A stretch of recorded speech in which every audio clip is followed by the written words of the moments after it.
기도하겠습니다. 하나님 아버지 감사합니다. 금요일 저녁 한 주간을 마치면서 가장 먼저 하나님 기억하고 하나님의 말씀의 자리로 나오게 하여 주시니 참으로 감사드립니다. 아버지 하나님, 이 시간 우리가 말씀을 들을 때 우리 하나님께서 말씀하여 주셔서 우리가 한 주 동안 살아왔던 삶 가운데 지치고 무너졌던 것들이 온전히 회복되어지고 치유되어지고 다시금 일어서는 귀한 은혜의 시간을 허락하여 주시고, 이 말씀을 통하여 우리가 주님을 바라보게 됨으로 말미암아 우리의 심령이 온전히 소생케 되는 귀한 역사를 이루어 주옵소서. 아버지, 말씀 전하는 저에게 함께하여 주셔서 사람의 생각 전하지 아니하게 하시고 오직 하나님의 뜻만을 전하게 하여 주시며, 말씀 듣는 우리 모두 가운데 주께서 함께하여 주셔서 이 말씀 가운데 꼭 필요한 말씀이 우리 가운데 새겨지는 귀한 은혜를 허락하여 주옵소서. 예수님의 이름으로 기도합니다. 아멘. 벌써 골로새서가 이제 마무리가 되어가고 있습니다. 골로새서는 총 4장으로 되어 있어서 이제 오늘 말씀 끝나면 이제 인사하고 끝나요. 그래서 이제 마지막 바울의 당부라고 볼 수 있습니다. 골로새서 우리가 함께 말씀을 나누고 있었는데요. 이 골로새서를 통해서 우리가 핵심적으로 배울 수 있는 가르침은 다름 아닌 예수 그리스도입니다. 계속해서 우리가 예수 그리스도를 강조하고 있잖아요.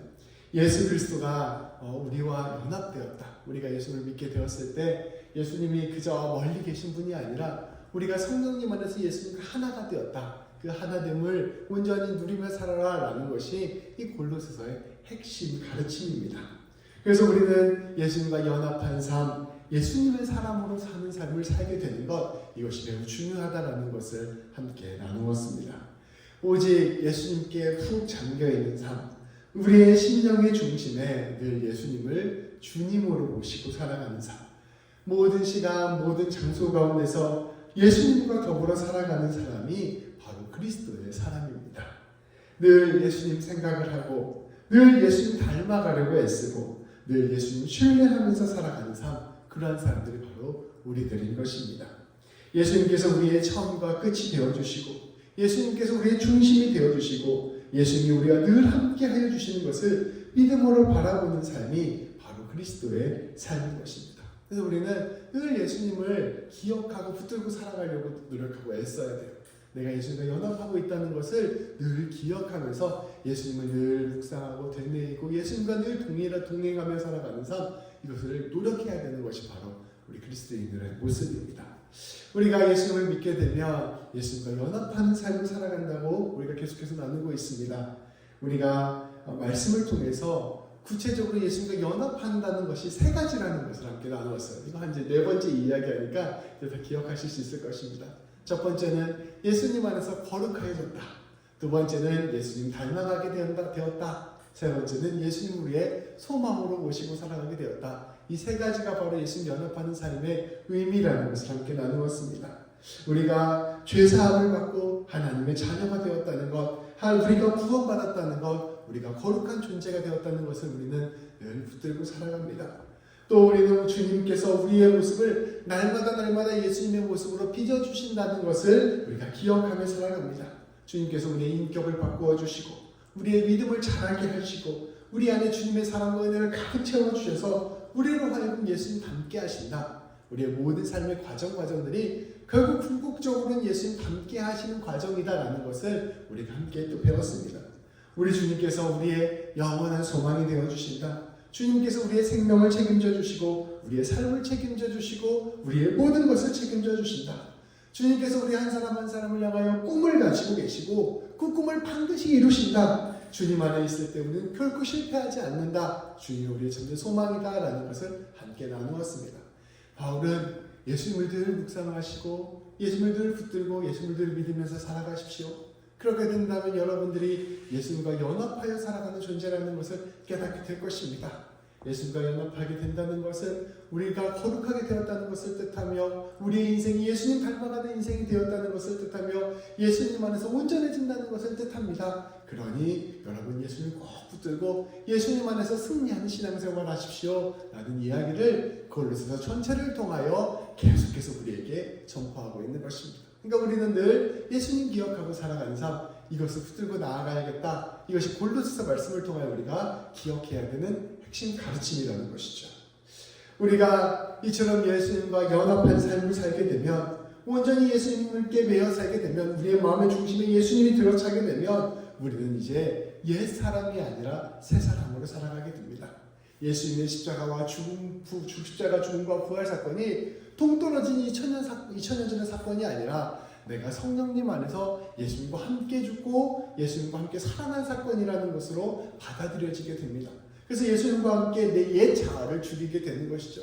내가 예전에 내 욕심과 탐욕대로 살아갔던 내 옛 자아, 다른 사람들을 정죄하고 비판했던 옛 자아, 내 삶에서 내가 주인 노릇하려고 하고 내가 내 자신의 교만만을 채우려고 했던 옛 자아, 하나님의 말씀에 불순종하며 죄를 더 사랑했던 옛 자아를 예수님과 더불어 내려놓게 되는 것, 이것이 바로 예수님과 연합한 사람의 삶의 모습입니다.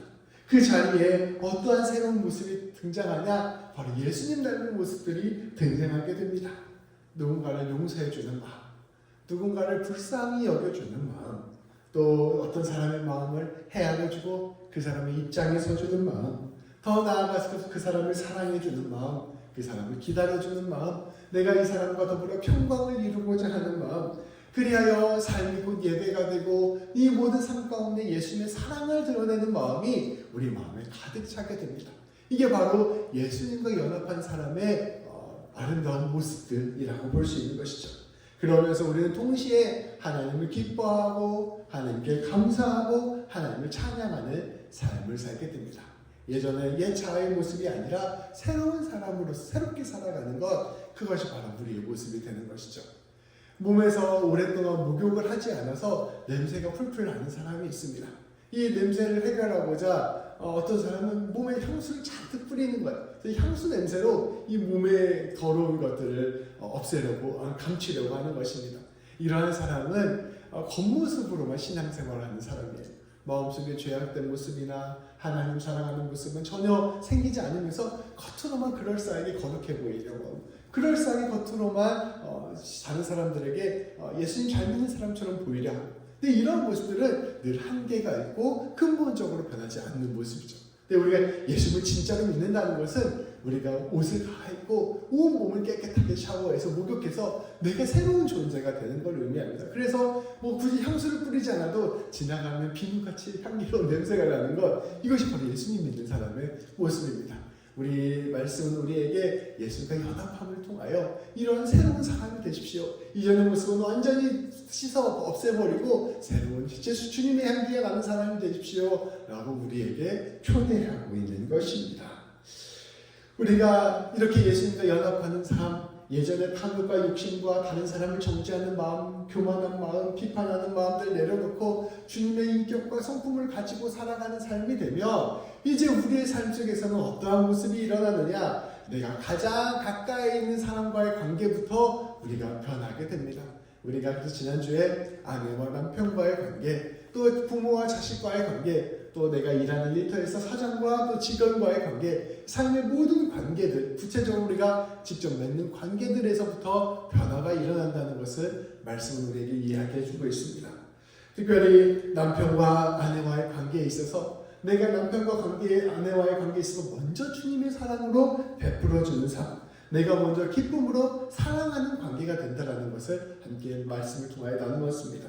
세상은 인생이 다 기브 앤 테이크예요. 내가 주는 만큼 돌려받고 받는 만큼 돌려주겠다. 이게 보통 사람들의 생각이에요. 사실 그 정도만 해도 훌륭한 사람이죠. 더 나쁜 사람들은 나는 받고 돌려주지도 않겠다. 그리고 나는 조금 주고 나는 많이 받겠다. 이런 마음을 가지고 살아가는 것이 세상 사람들의 이치죠. 근데 우리 예수님 믿는 사람들은 죄송합니다.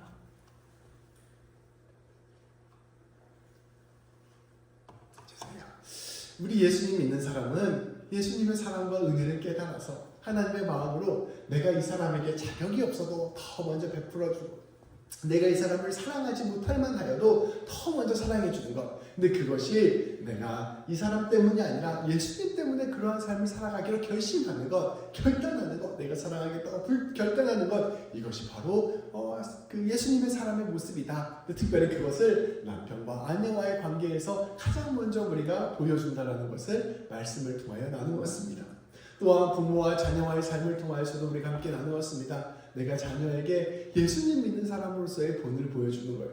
우리가 자녀에게 가장 잘, 저도 이제 아직 어리지만 애들 키워보니까 이게 애들을 자꾸 내 마음대로 하고 싶은 마음이 막 계속 올라오는 거예요. 그리고 내가 마음만 먹으면 그렇게 할 수 있거든요. 소리 지르고 윽박 지르고 이러면 다 내 마음대로 할 수 있으니까 자꾸 그런 마음을 갖게 됐는데, 예수님 믿는 사람으로서 겸손한 태도로 이 아이를 귀하게 여기고 사랑하는 마음으로 대하는 것, 내가 예수님 믿는 사람들의 본을 보이는 것, 그리고 자녀는 그러한 본을 보이는 부모를 존중하고 인정하고 신뢰하고 순종하는 것, 이것이 바로 부모 자식 간의 그리스도인의 모습이다 라는 것을 또한 함께 나누었습니다.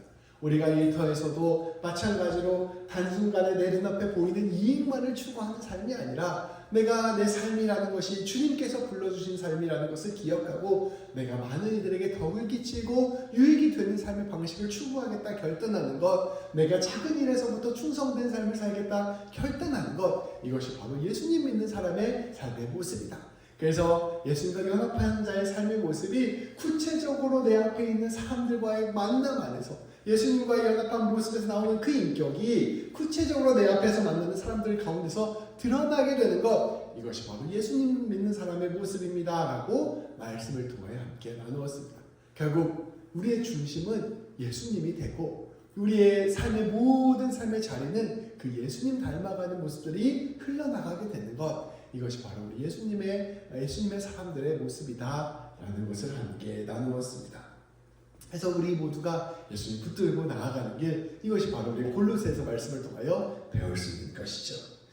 이제 오늘 말씀은 그리스도인으로서 그리스도와 연합하는 삶에 있어서 꼭 필요한 당부, 마지막 당부를 하고 있습니다. 우리가 이처럼 예수님과 연합한 삶, 예수님과 동행하는 삶, 예수님 닮아가는 삶, 예수님 신뢰하는 삶을 살기 위해서 꼭 필요한 것이 하나 있는데, 그것이 무엇인지를 바울이 오늘 우리에게 선포하고 있는 것입니다. 바로 기도입니다. 우리 먼저 2절 말씀을 함께 봉독하겠습니다. 같이 읽어볼게요. 시작. 기도를 계속하고 기도에 감사함으로 깨어있으라. 아멘. 바울은 우리가 예수님께 오직 꼭 붙들리기 위해서, 이 모든 일들을 잘 감당하기 위해서 꼭 기억해야 될 핵심 열쇠가 있다는 것을 선포합니다. 그것은 기도입니다.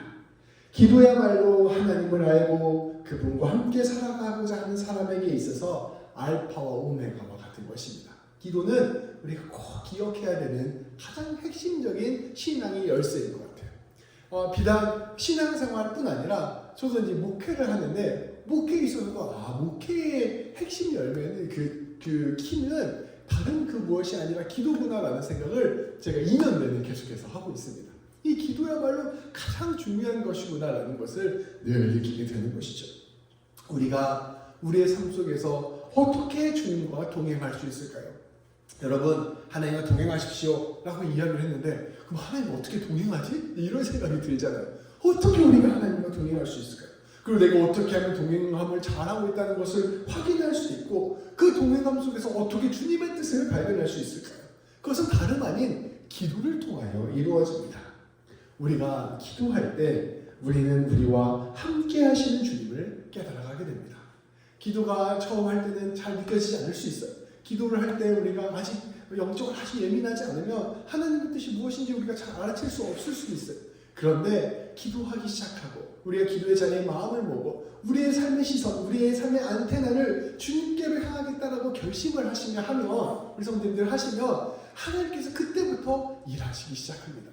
하나님께서 어떻게 쓰는지 당신의 마음과 뜻을 이 한 사람 한 사람, 나를 찾고자 하는 그 한 사람 한 사람에게 알려주시고자 애쓰게 되는 것입니다. 우리가 하나님의 뜻을 알려고 하는 것보다 하나님께서 당신의 뜻을 우리에게 주시고자 하는 마음이 훨씬 더 크세요. 내가 하나님의 뜻을 알고 싶습니다 라는 마음이 아무리 커도 하나님께서 우리에게 당신의 뜻을 알려주고자 하는 마음보다 클 수 없습니다. 하나님이 훨씬 더 큰 마음으로, 사랑하는 마음으로 당신을 드러내시고자 애쓰기 때문에 우리가 마음에 물고 주님께 나아가겠다고 결단하고 기도의 마음을 연다면 우리 하나님께서는 반드시 우리에게 응답하여 주시는 것입니다. 우리 하나님께서 우리와 함께하고 계시는구나, 내가 그리스도와 연합한 존재가 되었구나 라는 것을 기도하는 사람에게 가르쳐줍니다. 우리가 거룩해지는 것도 또 예수님 닮아가는 것도 우리가 주님께 소망을 두는 것도 결국 기도함 속에서 충만하게 누리게 됩니다. 여러분, 기도를 하면 이러한 것들을 느끼게 됩니다. 우리는 우리 하나님이 우리의 아버지시구나, 우리가 하나님의 자녀이구나라는 것을 기도하는 사람은 조금씩 알아가게 됩니다. 우리 예수님께서 가르쳐주신 기도, 주기도문도 처음 기도가 하늘에 계신 우리 아버지여라잖아요. 기도를 하면 할수록 저 멀리 있던 하나님, 저 무서운 하나님, 옛날 천지신명 같은 느낌의 하나님, 옥황생제 같은 느낌의 하나님에서부터 점점 우리 하나님이 우리 아버지구나라는 것을 내 마음속에서부터 느끼게 되고 그것을 알아가게 됩니다. 또 우리는 기도를 하면 할수록 우리 하나님께서 우리를 지극히 사랑하고 계심을 깨닫게 됩니다. 하나님께서는 어떻게 해서든지 하나님께서 우리를 사랑해 주신다는 사실을 알게 해주세요. 이거는 제 개인적인 고백인데요. 제 옛날에 그 초등학교 다닐 때 그 숙제를 정말 안 해가는 아이였어요. 저는 숙제를 제일 많이 안 해가는 아이 중에 하나였거든요. 근데 우리 선생님이 너무 무서운 거예요. 그때는 초등학교 때 선생님들이 막 때렸잖아요. 근데 숙제를 안 해가면 종아리를 때리셨는데 멍이 들게 때리셨어요. 초등학교 3학년 때 선생님이. 그래서 찍고 있는데 그래가지고 이게 너무 무서워서 어느 날 마음이 무서운 날이 들면 아침에 이제 학교를 가면서 기도를 하는 거예요. 하나님, 제가 오늘 숙제를 안 해갔는데 오늘 혼나는 게 너무 무섭습니다. 오늘은 좀 숙제 검사를 안 하게 해주세요. 이렇게 기도를 했거든요. 그런데 묘하게, 정말 묘하게 그 기도를 한 날은 숙제 검사를 안 하는 거예요. 근데 그게 한두 번이면 제가 그러려니 했는데 너무 그런 일이 기도할 때마다 일어나니까 제 어린 마음에 10살에 너무 신기했던 경험이 있었습니다. 물론 지금 제가 만약에 숙제 검사 안 하게 해주세요 그런다고 하나님 응답해 주시지 않으시겠죠. 숙제를 해가는 게 맞는 거니까. 그런데 그때 당시에 저는 약간 되돌아보면 이런 마음이 있습니다. 이 어린 아이, 아직 신앙이 하나도 없고 순진한 이 아이에게 하나님의 마음이 이런 거야, 하나님의 사랑이 이런 거야 라는 것을 그 기도를 통해서 하나님이 알려주고 싶지 않으셨나, 이런 생각과 추측을 제가 훗날 좀 하게 됐습니다. 그게 처음으로 제 기억에 아주 선명하게 남는 하나님의 기도의 응답이었어요. 근데 이제 이거는 저 개인적인 얘기고, 그렇다고 해서 자녀한테 숙제 안 하고 너 숙제 검사하지 말고 기도해 이런 가르치면 안 되고 저 개인적인 경험이었는데, 이제 이런 것뿐 아니라 하나님께서 우리가 일상생활에 기도를 하고 하나님께 의지를 하고 우리가 작은 일부터 하나님께 아뢰을 때 하나님께서 놀랍게도 하나님께서 그런 기도를 사용하시는 것을 우리에게 보여주세요. 그리고 그것을 통하여 마치 우리 하나님이 도깨비 멍멍이 같은 하나님 이런 게 아니라 하나님께서 진짜 내 삶의 작은 부분까지 관심을 가지고 계시는구나, 하나님이 나를 진심으로 사랑해 주시는구나 라는 것을 우리로 하여금 느끼게 하신다는 것. 그래서 이 기도를 통하여 우리로 하여금 날마다 하나님의 사랑을 알게 하는 능력을 우리에게 허락해 주신다는 것입니다. 그리고 점점 더 기도를 깊게 하게 될 때 우리는 점점 내 중심에서부터 하나님 중심으로 바뀌게 되고, 그 기도하면서 하나님이 내 안에 있는 죄악들과 잘못된 마음들과 부족한 마음들을 깨닫게 하시고, 기도함으로 통하여 나로 하여금 용서받은 자로서의 그 정체성을 알게 할 수 있는 그런 놀라운 일들을 이루어 가시는 것입니다. 그래서 점점점 기도를 하며 아까 말했던 유치하게 하나님 숙제 검사 안 하게 해주세요 이런 기도에서부터 점점점 기도를 하면 할수록 주님께서 내 삶을 바꾸기를 원하시는구나라는 것을 알게 하시고, 기도를 하면 할수록 내 삶을 주님께서 원하시는 결단의 길로 나아가게 만드신다는 것이죠. 우리 삶의 아주 작은 부분에서부터 아주 큰 부분에 이르기까지 하나님께서 기도를 통한 우리 삶 가운데 역사해 주신다는 것. 그래서 궁극적으로는 우리가 예수님 닮아가는 사람이 되게 하는 것, 궁극적으로 우리가 예수님과 연합한 사람이 되게 하는 것, 거룩한 존재로 온전히 서고 하나님을 소망에 두고 살아가는 사람으로 빚어가시는 것을 우리 하나님께서 기도를 통하여 하신다는 것입니다. 기도를 할 때 우리는 우리의 삶 가운데서 이제 주님 뜻하시는 바를 깨닫게 되고 그 뜻대로 결단할 수 있는 용기를 갖게 됩니다. 그리고 기도를 할 때 우리는 주님께서 주시는 놀라운 평안을 얻게 됩니다. 기도는 우리의 모든 삶의 문제들 가운데 우리 하나님께서 우리와 함께 하시는 것을 깨닫게 하고, 기도를 통하여 우리는 모든 삶을 주님께서 책임져 주신다는 사실을 알게 됩니다. 그래서 우리 성도들은 반드시 기도를 해야 돼요. 시시때때로 시간을 내어서 어떠한 상황에서든지 우리는 기도하는 걸 놓치지 않아야 합니다. 기도하지 않고서 우리가 주님과 교제할 수 있는 방법은 없습니다. 기도하지 않고서 주님이 우리와 함께 하신다는 사실을 경험할 방법이 없어요. 하나님이 내 삶 가운데 매우 중요한 일을 하셨어요. 근데 우리가 평소에 그것을 위해서 기도하고 하나님 내가 이것을 하나님께서 이루어 주시길 원합니다 라고 하면 그 일이 이루어졌을 때 이게 하나님이 하신 일이라는 것을 알게 됩니다.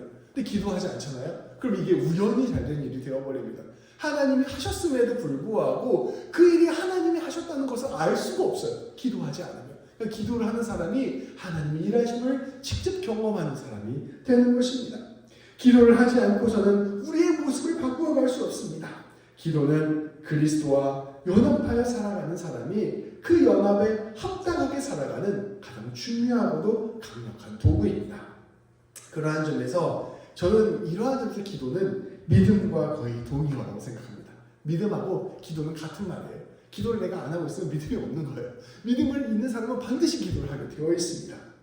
기도하는 믿음이 있는 사람은 기도하게 되어 있고 기도하는 사람 속에서 믿음이 자라납니다. 우리는 때를 정해서 기도해야 됩니다. 우리가 시간을 내어서 하루에 제가 요즘 말씀 10분, 기도 10분 이렇게 말씀드리는데 시간을 내어서 기도하는 게 굉장히 우리에게 큰 영적 유익이 됩니다. 또 기도하는 사람은 시시때때로 기도해야 됩니다. 내가 오늘 또 10분, 사실 10분 내어서 기도하는 생각보다 쉽지 않거든요. 그 마음을 결단해서 하는 게 되게 어려워요. 근데 그거 못했다 하더라도 시시때때로 기도할 수 있어요. 운전하면서도 기도하고, 사람을 만나기 전에도 기도하고, 내가 자기 전에도 기도하고, 아침 일어났을 때 기도하고, 그냥 예수님 생각날 때 기도하는 겁니다. 하나님, 내가 오늘 이러한 일을 하는데 하나님 좀 도와주십시오. 하나님, 내가 이러한 만남이 있는데 하나님 그 관계 가운데 주님께서 일하여 주십시오. 하나님, 내가 운전하는데 편안하게 갔다 올 수 있도록 도와주십시오. 그게 시시때때로 기도하는 거예요. 이 기도하는 것들을 통하여 하나님과 더욱더 친밀해지는 것입니다. 우리는 이렇게 자리를 잡기 위해서 자리를 잡고 깊이 기도하는 연습도 필요하고 동시에 순간순간 하나님을 찾는 기도도 필요한 것입니다. 우리는 나를 위해서 기도해야 되고 또 우리 사랑하는 사람을 위해서도 기도해야 되고 또 우리 새벽교회를 위해서도 기도해야 되고 또 나라를 위해서도 기도해야 됩니다. 우리는 모든 순간에 기도해야 한다는 것이죠. 그래서 바울이 매우 심플하게 말합니다. 기도를 계속하라. 이 절로 말씀하죠. 그냥 기도는 계속하는 겁니다.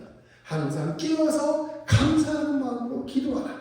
우리 교회 집사님들이 진실로 기도의 사람이 되기를 축복합니다. 이것은 저에게도 꼭 필요한 축복입니다. 제가 진실로 기도의 사람이 되기를 소망합니다. 기도는 정말 아무리 강조해도 부족함이 없는 것입니다. 목회를 제가 이제 2년 동안 하면서 점점 느끼는 마음이 기도하는 것이라는 생각이 많이 들게 돼요. 목사로서 빠지지 말아야 될 그 두 개의 함정이 있어요. 이 가운데 길을 이렇게 걸어가야 되는데 요즘 제가 많이 하는 생각인데요. 첫 번째는 문제 해결자가 되고 싶어하는 욕심을 좀 내려놔야 돼요. 그러니까 그런 마음이죠. 내가 개입해서 내가 모든 일을 다 하면 그럼 이 사람이 다 문제들을 해결하고 다니면 결국 그 자리에 하나님의 이름이 없고 내 이름이 드러나게 되고 내가 이 사람 정말 우리 목사님 훌륭한 목사님이야 이런 칭찬들을 받게 되잖아요. 근데 그게 한편으로서는 되게 나를 높이고자 하는 욕심이 담겨져 있을 수 있다고 생각을 하거든요. 근데 또 그렇다고 해서 목회자가 다 성도들 하는 일 방관하고 무시하고 어떻게 되는지 상관없고 나는 내 일만 한다. 이거는 목회자로서 나태한 일이라고 생각을 해요. 그렇다면 내가 하나님보다 앞서지 않고 그렇다고 해서 하나님 앞에서 게으르지 않고 이 두 자리에서 어떻게 걸어갈 수 있을까라고 생각을 해봤을 때 거기에서 가장 중요한 일은 사실은 기도라고 생각합니다. 하나님께서 일하시는 자리를 만들어드리는 것, 하나님께서 이 성도 가운데 역사하도록 하는 것, 하나님 우리 성도님들 만나주시고 우리 성도님들 가운데 어떤 영적 부흥이 일어나게 하는 것, 그것은 사실 하나님이 하시는 일이기 때문에 목회자 앞에서 겸손하게 계속해서 성도를 위해서 기도하는 것, 이게 굉장히 중요한 일이 아닐까 이런 생각이 드는 거죠. 제가 목회 시작한 지 얼마 안 됐을 때 여기 밴쿠버 오지 얼마 안 됐을 때 그런 기도를 했어요. 하나님한테 하나님 저희 새벽교회를 옆에 있는 그 큰 교회들처럼 크게 부흥시켜 주시고 하나님 성장시켜 주십시오. 내가 막 이런 기도를 하나님께 했거든요. 근데 하나님께서 너는 그런 거 신경 쓰지 말고 성도를 위해서 기도하라 이렇게 바로 말씀해 주시는 거예요. 그러니까 그렇게 사람을 부흥케 하고 교회를 성장시키고 이런 것들은 하나님께서 하시는 일이고 네가 해야 될 일의 자리를 잘 잡으라라고 그런 마음을 주시더라고요. 그게 이제 교만하지 않고 또 내가 내 이름을 드러내기 위해서 목회하지 않고 겸손하게 주님을 붙들고 들고 주님을 신뢰하고 주님을 의지하고 주님께 기대어서 목회하는 것, 이것이 무엇보다 중요하다는 것을 제가 많이 생각을 하게 됐는데, 그럼 그게 구체적으로 뭐냐라고 했을 때 저는 목회자로서 기도를 해야 된다는 생각을 점점 많이 하게 되거든요. 근데 그렇게 우리가 그런 마음을 다해서 기도하는 것, 그것을 위해서 저도 기도를 할 수 있도록 우리 성도님들이 많이 기도해 주셨으면 좋겠다, 이런 마음을 함께 품게 되었습니다. 그래서 우리 모두가 기도의 사람이 되어서 우리 교회가 진실로 하나님께서 일하시는 교회, 우리 한 성도님의 삶 가운데서 하나님께서 일하시고 그것을 함께 바라보는 교회, 그것이 바로 예수님 붙들고 나아가는 교회, 예수님과 연합하는 교회라는 것입니다. 그래서 바울은 이처럼 기도를 강조하면서 자신을 위해서 기도해 줄 것을 간절히 부탁하였습니다. 3절 말씀입니다. 제가 봉독하겠습니다. 또한 우리를 위하여 기도하되 하나님이 전도할 문을 우리에게 열어주사 그리스도의 비밀을 말하게 하시기를 구하라. 내가 이 일 때문에 매임을 당하였노라. 그리하면 내가 마땅히 할 말로써 이 비밀을 나타내리라. 아멘. 바울은 자신들을 위해서 기도해달라는 부탁을 하였습니다. 우리가 교회 생활하다 보면 기도해 주세요, 네, 기도하겠습니다, 이런 말을 굉장히 많이 하잖아요. 근데 그렇다 보니까 이 말들이 약간 인사치레처럼 됐어요.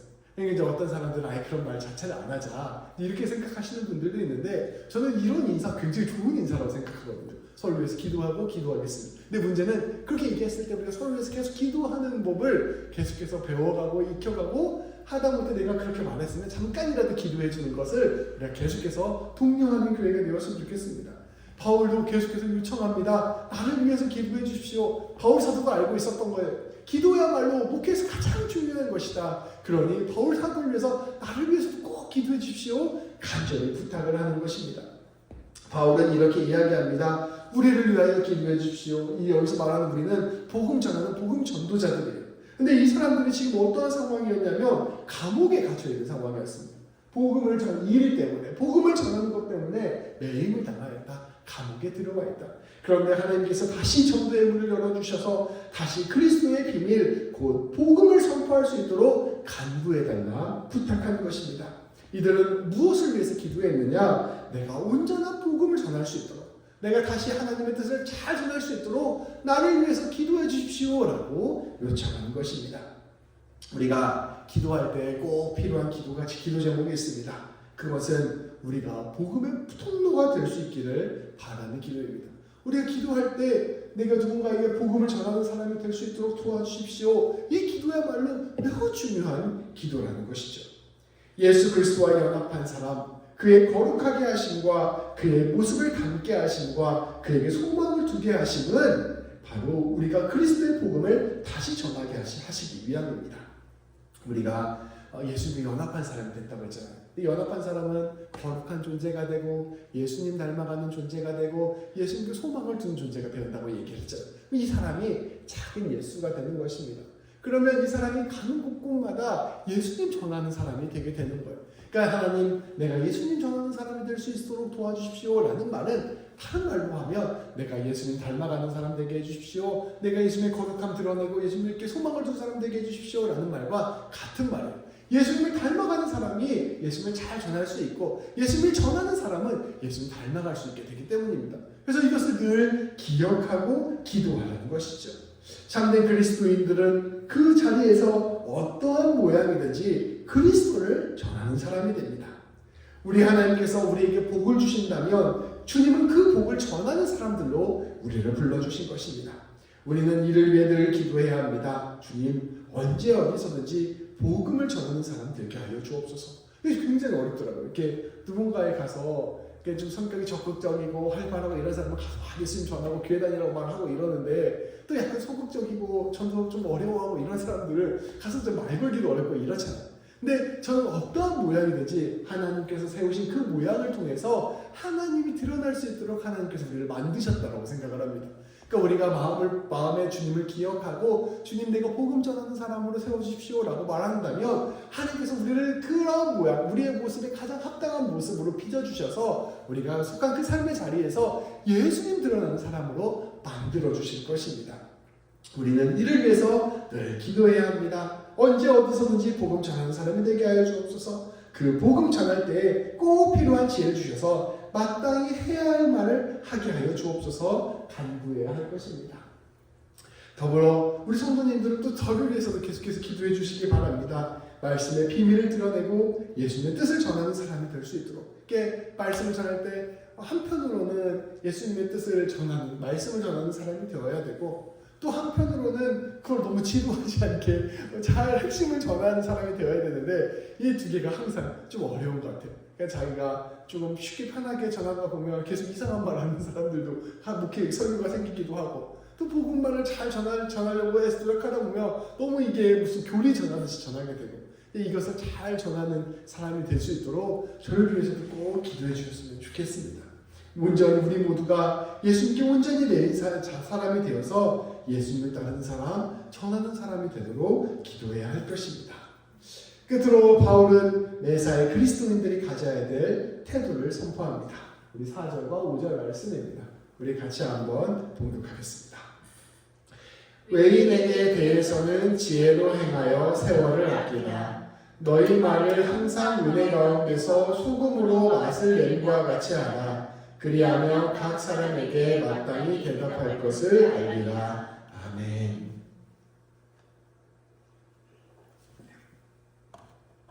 우리는 예수님과 연합한 사람입니다. 그것은 우리를 통해서 우리 예수님이 자신을 드러내시기를 결단하는 것입니다. 우리 한 사람 한 사람은 예수님의 대사예요. 그러니까 예수님이 하늘에 우편 안에 계시잖아요. 그럼 이제 예수님이 당신의 모습과 당신의 얼굴과 당신의 뜻을 누구를 통해서 드러내냐? 우리 한 사람 한 사람, 교회된 한 사람 한 사람을 통해서 드러내시기로 결단한 거예요. 우리 임비경 집사님을 통하여, 전재 집사님을 통하여 이 세상 가운데 예수님이 어떠한 분이신지를 드러내기로 결심을 한 것입니다. 그래서 우리가 예수님의 이름을 말하면서, 주님의 뜻을 말하면서 주님의 뜻대로 살아가지 못한다면, 우리가 예수님 닮은 모습을 보여주지 못한다면 세상 사람들은 우리를 보면서 예수님을 조롱합니다. 왜냐하면 우리가 예수님의 대사이기 때문입니다. 그러나 동시에 우리의 삶이 주님의 모습을 닮아갈수록 세상 사람들은 우리 예수님을 따르고 믿게 됩니다. 얼마 전에 한국에서 벨기에 대사 부인이 막 문제를 일으켰잖아요. 그러니까 한국 사람들이 전부 다 누구 욕하냐면 벨기에 나라를 욕하는 거예요. 왜냐면 그게 벨기에의 얼굴이기 때문에.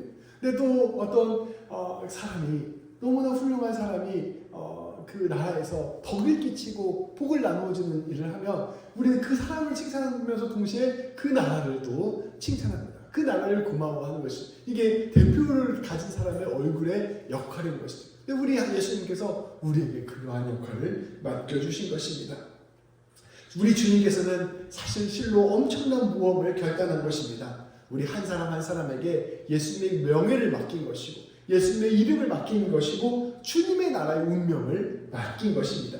그것을 거꾸로 말하면 우리 주님께서 우리를 그토록 믿고 신뢰하고 있는 것입니다. 믿고 신뢰하지 않으면 어떻게 내 대표로 이 사람을 보내겠어요? 내가 이 사람을 선택해서 보냈다는 것은 우리 한 사람 한 사람을 믿고 신뢰하고 내가 너를 통해 살 수 있겠다라는 마음을 주님께서 갖고 계신다는 것입니다. 이 놀라운 주님의 깊은 뜻을 우리가 기억한다면 우리는 모든 순간에 예수님을 염두에 둔 삶을 살아야 합니다. 주님의 깊은 은혜와 사랑을 경험한 사람은 자연스럽게 그러한 결단을 하게 됩니다. 우리가 어딜 가든지 내가 예수님의 대표다라고 생각을 한다면 이 사람에게 중요한 건 그래서 내가 예수님 대표처럼 살아야지 라고 생각하는 것도 물론 매우 중요한데, 근본적으로는 내가 예수님의 은혜와 사랑 가운데 늘 잠기는 삶을 살기로 결단하는 게 더 중요해요. 왜냐하면 예수님 닮은 모습은 겉으로 꾸며내는 것이 아니라 진실로 예수님을 경험한 사람이 보여줄 수 있는 거거든요. 진실로 예수님과 교제하고 예수님과 함께하는 사람이 그런 모습을 보여줄 수 있는 겁니다. 그렇기 때문에 내가 예수님의 대사라는 것을 깨달은 사람은 무엇보다 은혜의 자리, 주님의 사랑의 자리, 또 기도의 자리로 날마다 나아가야 되는 것이죠. 그렇게 나아가게 되면 자연스럽게 우리의 모습을 통하여 예수님의 향기가 드러나고 예수님의 모습이 드러나게 되는 것입니다. 바울은 그 주님을 알지 못하는 사람에게 어떻게 대할 때 어떻게 그것을 잘 대해야 되는지 늘 지혜롭게 행하라라고 선포합니다. 앞서 말씀드렸다시피 은혜와 사랑을 늘 기억하면서 내가 이 사랑의 메인체로 내 삶을 드러내는 연습을 계속해서 하라 말씀하시는 것이죠. 어떻게 하면 주님의 사랑을 전할까? 어떻게 하면 복음을 전할지를 늘 생각하고 행동하라 선포합니다. 바울은 세월을 아끼라라고 말하고 있어요. 이것은 무슨 뜻이냐면 너희에게 주어진 기회를 소중히 생각하라. 네가 누군가를 만날 때, 누군가와 함께 어떠한 일을 할 때 네 삶의 모든 자리가 하나님께서 너에게 주신 기회라는 거예요. 그 기회를 네가 늘 은혜 가운데 사랑 가운데 매여 있음으로 말미암아 기도함으로 말미암아 그 기회들을 소중히 다루어서 하나님 복음 전하는 일에 잘 사용하라 말씀하고 있는 것입니다.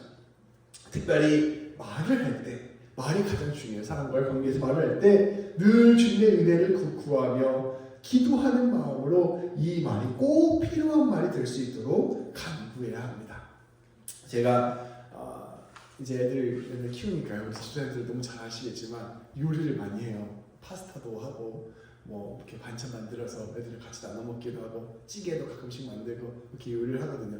근데 되게 잘 알겠지만 소금이 엄청 중요한 역할을 하거든요. 이 삼겹살 구울 때도 소금 뿌리거나 안 뿌리거나 엄청 차이 나고 뭐 파스타 할 때도 저는 그 오일 파스타 좋아하거든요. 오일 파스타 하는데 오일 파스타의 간이 거의 결정적인 역할을 하거든요. 오일 파스타에 간 안 들어가면 진짜 말 그대로 그냥 기름면인데 간을 적절하게 하면 풍미가 확 살아나서 그 음식 전체가 아주 고퀄의 음식이 되는 것을 많이 느꼈어요. 근데 마치 이렇게 소금과 같은 역할을 하는 말을 하나 우리에게 전하고 있는 거예요. 말을 많이 하면 소금이 많아지면 음식이 완전 짜잖아. 그러니까 말을 많이 하는 게 중요한 게 아니라 적세적소에 가장 필요한 말을 잘하는 게 중요하다라고 말씀 우리에게 이야기하는 것이죠.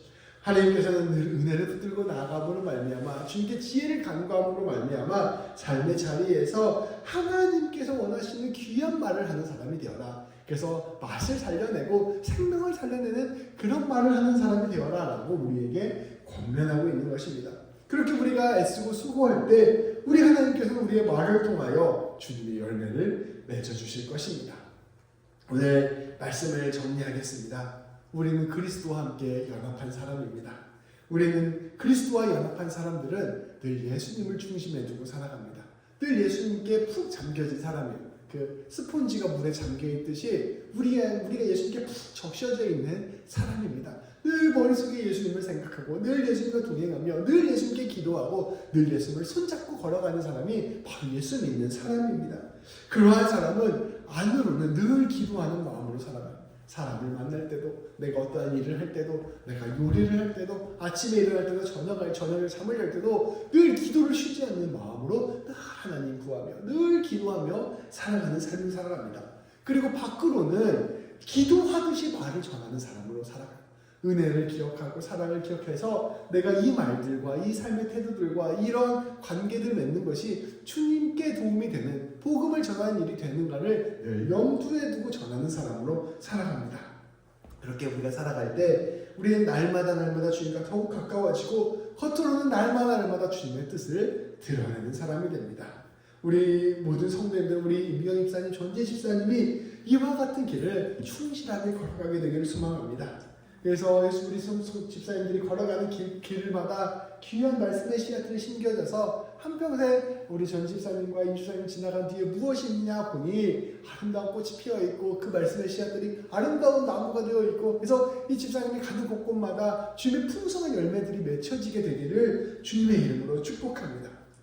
우리 그리스도인이 참으로 부족한 이 시대입니다. 근데 우리가 그리스도인다운 시대, 그리스도인이 부족하다라고 생각해서 사람들이 막 이런 얘기를 할 때는 예수 믿는 사람이 똑바로 살아야지, 예수 믿는 사람이 다른 사람 보기에 그럴싸해 보여야지, 훌륭해야지, 뭐 이런 얘기를 훨씬 더 많이 하거든요. 근데 저는 그리스도인다운 그리스도인이 부족한 이유는 진실로 은혜를 경험한 사람이 부족해서 그렇게 됐다고 생각을 해요. 진실로 하나님의 사랑을 알지 못해서 그렇게 되었다고 생각을 해요. 그리스도인들은 겉을 잘하고 다른 사람들 보기에 훌륭한 모습을 보인다고 진짜 그리스도인이 되는 게 아니에요. 진짜로 훌륭한 그리스도인들은 하나님의 사랑을 깊이 경험한 사람, 하나님의 은혜를 깊이 경험한 사람들입니다. 그러한 사람이 부족한 시대예요. 그러한 은혜를 충만하게 누림으로 말미암아 모든 삶 가운데 그 사랑을 충만하게 나누어주는 그러한 사람들 되시길. 그래 우리 성도님들이 한 사람 한 사람 주님의 귀한 꿈을 이루어드리고 주님의 귀한 복과 사랑을 나누어드리는 복된 성도들 되시기를 주님의 이름으로 축복합니다. 기도하시겠습니다. 하나님 아버지 감사합니다. 말씀을 읽어보면 예수님 믿는 것이 참으로 큰 은혜요, 복이요, 기쁨임을 우리가 고백하지 않을 수 없음을 고백합니다. 하나님 아버지, 우리 귀한 성도님들, 특별히 우리 전재 집사님, 또 임미경 집사님, 그리고 저와 또 우리 모든 새벽교회 성도님들이 진실로 예수님의 충만한 은혜 가운데 거할 수 있도록 인도하여 주옵소서.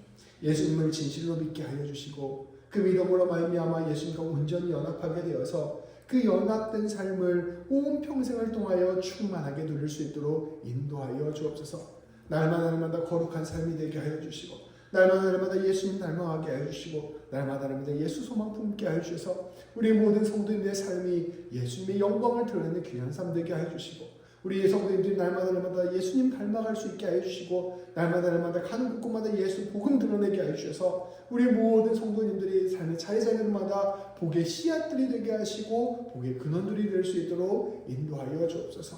하나님, 예수님 알게 되고 예수님 믿게 되는 그 놀라운 기쁨과 영광이 우리의 모든 삶 가운데 충만하게 임할 수 있도록 인도하여 주시고 그를 위하여 우리가 매 순간 기도하며 나아가는 우리 모두가 되게 하여 주옵소서. 예수님의 이름으로 기도합니다.